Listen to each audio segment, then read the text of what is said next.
घटना है, तो अभी इस बार पॉइंट पे काम चल रहा है। परंतु जो प्राइमा फेसी हम लोगों को लग रहा है कि किसी न किसी क्रिमिनल एक्टिविटी में ये लोग इन्वॉल्व होंगे, क्योंकि इनके पास जो फोटोज वगैरह हैं, इनके जो सोशल मीडिया या फिर जो इनके फोटोज हम लोगों को अभी प्राप्त हुए हैं। नमस्कार, आप देखना शुरू कर चुके हैं लाइव सिटीज को। मेरा नाम अभिषेक है। राजधानी पटना में खूनी तांडव हुआ है, खूनी खेल हुआ है और कई लोगों की हत्याएं कर दी गई हैं।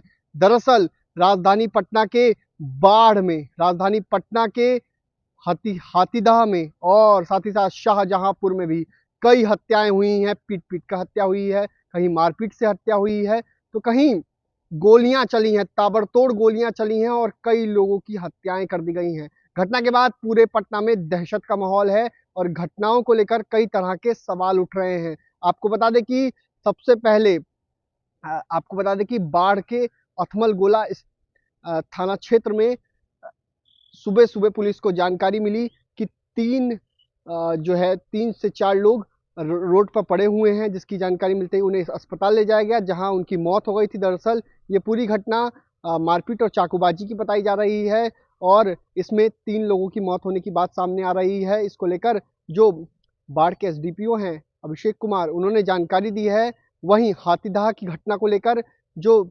एएसपी हैं, उन्होंने बताया है किस तरीके से कल देर रात हत्या हुई थी और उन्होंने जानकारी दी है। डॉग स्क्वाड की टीम भी बुला ली गई है। वहीं शाहजहांपुर में 2 युवकों को गोलियों से भून दिया गया है। 6 से 7 राउंड खोखा भी बरामद किया गया है। इसकी जानकारी विक्रम सिहाग, जो ग्रामीण एसपी हैं, उन्होंने दी है। तो अलग अलग क्षेत्रों में पटना में खूनी खेल हुआ है, खूनी तांडव हुआ है, कई लोगों की मौत हुई है और दहशत में है लोग, इधर से उधर भाग रहे हैं, दहशत में है, कई इलाकों में दहशत का माहौल है। क्या कुछ कह रहे हैं तमाम अधिकारी, आप पहले वो सुनिए। आज मॉर्निंग में शाहजहांपुर थाना को लगभग 10:30-11 बजे सूचना प्राप्त हुआ कि सरथुआ जो ग्राम है उसके पास में रोड पे जो है 2 व्यक्तियों का शव बरामद हुआ है। उसी क्रम में जो है थाना के द्वारा तुरंत वहां घटनास्थल पे पहुंचा गया। तो थाना की टीम द्वारा पाया गया कि जो 2 व्यक्ति हैं जिनका उम्र लगभग 18 से 20 साल प्रतीत हो रहा है, उनका जो है गोली मारकर हत्या किया हुआ है। उसके बाद थाना के द्वारा अपने सूत्रों से तथा जो तकनीकी अनुसंधान है उससे उन दोनों का पहचान किया गया। दोनों का पहचान आनंद कुमार और सौरभ कुमार के रूप में हुआ है। एक जो है नालंदा जिले के नगर नौसा थाना के तथा एक जना है बेतिया जिला के रहने वाले हैं। उसके पश्चात जो है थाना के द्वारा एफएसएल टीम को सूचित कर दिया गया। एफएसएल टीम घटनास्थल पर पहुंच के जो है साक्ष्य संकलन का कार्य कर रही है। घटनास्थल से अभी तक हम लोगों को जो प्राइमरी एनालिसिस है उससे लगभग 6 खोखा बरामद हुआ है। उसके बाद जो है हम लोग इसका घटना का जो मुख्य कारण और जो है अभियुक्तों की गिरफ्तारी के लिए लगातार हम अनुसंधान कर रहे हैं। घटना के संबंध में जो प्रथम दृष्टया सामने आया है कि जो अभियुक्त हैं उनका जो मृतक हैं उनके साथ पैसे को लेकर कोई न कोई विवाद रहा है। इन सभी जो मृतक हैं इनके पास से भी जो उनका जो फोटो वगैरह हम लोगों को प्राप्त हुआ है उसके अंदर देखा जा रहा है कि इनके पास भी काफ़ी ज़्यादा अमाउंट के जो है नोट्स वगैरह इनके पास थे।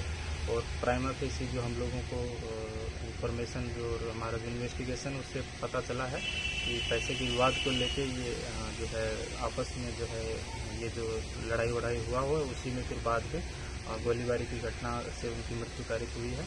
और अभी जो है हम लोगों के जो मृतक हैं उनके परिजनों को सूचना दे दी है, परंतु उनके द्वारा आवेदन अभी प्राप्त नहीं हुआ है। बॉडीज़ को पोस्टमार्टम के लिए मेडिकल कॉलेज भेज दिया गया है और जो अग्रिम है हम लोग इसको केस को पूरा जो उसका पूरा रीजन और उसके साथ बाद में गिरफ्तारी के साथ ही जल्दी इसका खुलासा करेंगे। सर, ये दोनों जो मृतक हैं, इंजरी क्या है, कितनी गोली मारी गई है? इनको बुलेट इंजरीज हैं, दोनों को लगभग 2-3 गोलियां लगी हैं और जो दोनों का बॉडी है लगभग 100 मीटर के लगभग सेपरेट दोनों का दूरी था। तो जिससे मालूम होता है कि जो है ये दोनों किसी वाहन से जा रहे थे और साथ में इनके साथ ही बाकी लोग भी थे और उसी क्रम में भागने दौड़ने के क्रम में ही इनको गोली लगी, क्योंकि चप्पल वगैरह भी घटनास्थल से हम लोगों को बरामद हुआ है। सर, ये जो मृतक हैं दोनों, इनका कोई आपराधिक इतिहास वगैरह पता चल पाया? इसमें क्योंकि अभी जस्ट रिसेंटली एक आधे घंटे पहले 2 घंटे की घटना है, तो अभी इस बार पॉइंट पे काम चल रहा है। परंतु जो प्राइमा फेसी हम लोगों को लग रहा है कि किसी न किसी क्रिमिनल एक्टिविटी में ये लोग इन्वॉल्व होंगे, क्योंकि इनके पास जो फोटोज़ वगैरह हैं, इनके जो सोशल मीडिया या फिर जो इनके फ़ोटोज़ हम लोगों को भी प्राप्त हुए हैं उसमें इनके पास अमाउंट ऑफ कैश अच्छी खासी मात्रा में दिख रहा है। साथ ही जो इनके पास वेपन्स वगैरह भी हम लोगों को दिखे हैं फ़ोटोज़ वगैरह में इनके जो हम लोगों को प्राप्त हुए हैं, तो जिससे प्राइमा फेसी लग रहा है कि ये लोग क्रिमिनल एक्टिविटीज़ में इन्वॉल्व रहे होंगे। परंतु अभी क्योंकि अभी रिसेंट की जस्ट घटना है तो अभी क्रिमिनल हिस्ट्री वगैरह पे हम लोग काम कर रहे हैं। मतलब प्रथम दृष्टया पैसे के लेन देन को लेकर के हत्या का कारण लग रहा है। हाँ, जो हम लोगों के सोर्सेज और जो हम लोगों का अभी तक का इन्वेस्टिगेशन है उसमें यही आया है कि जो पैसे के लेन देन को लेकर आपस में जो है दोस्तों में या फिर ये जो आपस में जो अपराधी इनका विवाद हुआ है और उसी में ये घटना अभी तक सामने आ रही है। बाकी जो है पूरा अनुसंधान अभी क्योंकि इनिशियल फेज है और जैसे ही फुल इन्वेस्टिगेशन होगा तो उसके बाद पूरे सारे फैक्ट। कल रात में हाथीदह थाना को सूचना मिली कि एक व्यक्ति की हत्या कर दी गई है और उसका शव यहाँ पे दरियापुर में उसका शव है। मैं भी तुरंत वहाँ पर पहुँचा और हाथीदह थाना की टीम वहाँ पे पहले से थी। हम लोग वहाँ पे छानबीन किए और प्रारंभिक छानबीन में ये पता चलता है कि इनके साथ पहले मारपीट की गई है और मारपीट करने के बाद उनकी हत्या हुई है। हत्या के कारण के संबंध में पोस्टमार्टम रिपोर्ट से स्पष्ट होगा। हम लोग सभी बिंदुओं पर छानबीन कर रहे हैं। वैज्ञानिक तरीके से सभी साक्ष्य को संग्रह किया जा रहा है। जो भी तथ्य सामने आएगा उसके आधार पर अभियुक्तों को चिन्हित कर उनके विरुद्ध विधि सम्मत कार्रवाई की जाएगी। सर, ये डॉग स्क्वाड और एफएसएल की भी टीम? हाँ, सभी जो भी अभी वैज्ञानिक साक्ष्य संग्रह करने के दृष्टिकोण से या अनुसंधान में कांड के उद्भेदन हेतु जो भी कार्रवाई है वो सभी हम लोग यहाँ पे करवा रहे हैं ताकि सही ढंग से अनुसंधान हो, कांड का उद्भेदन हो और अभी चिन्हित किए जाए। हथियार भी सर बरामद? हाँ, तो इसमें जो हम लोग घटना स्थल का छानबीन कर रहे थे और उस छानबीन के क्रम में एक व्यक्ति के घर के बाहर से अग्नेयास्त्र की बरामदगी हुई है। उस घर वाले से भी पूछताछ किया जा रहा है। हम लोग सभी बिंदुओं पर छानबीन। सर, गोली से हत्या हुई है, गोली मार करी आपकी? और क्योंकि जो बॉडी का इंक्वेस्ट किया गया है तो बॉडी के इंक्वेस्ट में फायर आर्म इंजरी हम लोगों को प्रथम दृष्टया नहीं पता चल रहा था। मृत्यु का कारण एवं अन्य बाह्य और आंतरिक जख्म अंत परीक्षण प्रतिवेदन से ही प्राप्त हो सकेगा।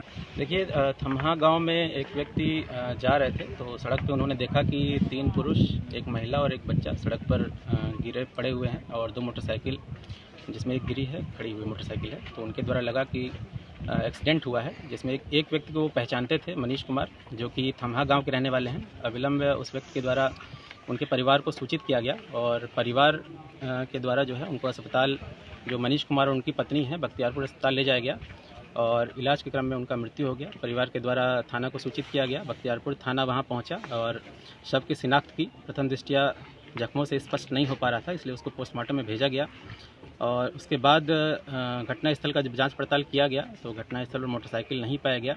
छानबीन के क्रम में मोटरसाइकिल थमहा गाँव के ही जो मृतक हैं मनीष कुमार, उनके घर में 2 मोटरसाइकिल लगा हुआ था जिसमें एक पे ब्लड वगैरह गिरा हुआ था। और जब मोटरसाइकिल की शिनाख्त की गई तो मोटरसाइकिल में कोई भी क्षतिग्रस्त अवस्था में नहीं पाई गई, जिससे एक संदेह उत्पन्न हुआ। इसी क्रम में अनुसंधान के क्रम में यह पाया गया कि 2 अन्य जो घायल व्यक्ति थे उनको बाढ़ अस्पताल रेफर किया गया था और बाढ़ स्थित अस्पताल से उनको फर्दर PMCH रेफर किया गया। PMCH रेफर के क्रम में एक व्यक्ति जो सुजीत कुमार हैं, उनकी मृत्यु हो गई और जो एक घायल थे नवीन कुमार, उनका PMCH में इलाज चल रहा है। छानबीन के क्रम में जब नवीन कुमार से पूछताछ की गई तो उनके द्वारा बताया गया कि 4-5 लोग जो है लूट कारित करने के लिए मेरा मोबाइल छीनकर भाग गए और इसी क्रम में ये घटना हुई। इसका जब सत्यापन किया गया तो नवीन कुमार का मोबाइल बरामद किया गया घटनास्थल से, जिससे उनके बयान में संदेह उत्पन्न हुआ और इसके बाद जब फर्दर अनुसंधान किया गया तो उसके क्रम में पाया गया कि जो सुजीत कुमार हैं, जो जिनकी मृत्यु हुई है, उन्हीं को मारने के उद्देश्य से नवीन कुमार व अन्य जो है लोग फुलेलपुर गए थे और सुजीत को साथ लेकर ये लोग थमहा वाले रोड पर आए और इसी रोड पर मारपीट किया जा रहा था। जिस क्रम में जो मनीष कुमार एवं उनकी पत्नी हैं, जो थमहा के रहने वाले हैं, वो लोग अपने ससुराल से लौट रहे थे और क्योंकि वो लोग सुजीत कुमार को पहचानते थे तो रुककर इनके द्वारा उसको बचाव किया जाने लगा। इसी बचाव के क्रम में नवीन कुमार एवं अन्य जो है लोगों के द्वारा चाकूबाजी की गई और जिस क्रम में सभी लोग घायल हो गए। इसमें नवीन कुमार को भी लगा है चाकू। इस क्रम में पूरे क्रम में नवीन कुमार को पुलिस कस्टडी में उनका इलाज कराया जा रहा है और साथ ही एक अन्य को हम लोग हिरासत में लिए हैं, उनकी भी संलिप्तता पाई गई है, जिनको विधिवत गिरफ्तार किया जाएगा पूछताछ के बाद। एफएसएल टीम घटनास्थल का निरीक्षण कर रही है, साक्ष्य संकलन हो रहा है। अन्य इसमें 3-4 लोग के बारे में पता चल रहा है जो फरार हैं, उनका हम लोग नाम पता का सत्यापन कर रहे हैं और उनकी भी गिरफ्तारी जल्दी। तो आपने सुना कि तमाम अधिकारियों ने क्या कुछ कहा है।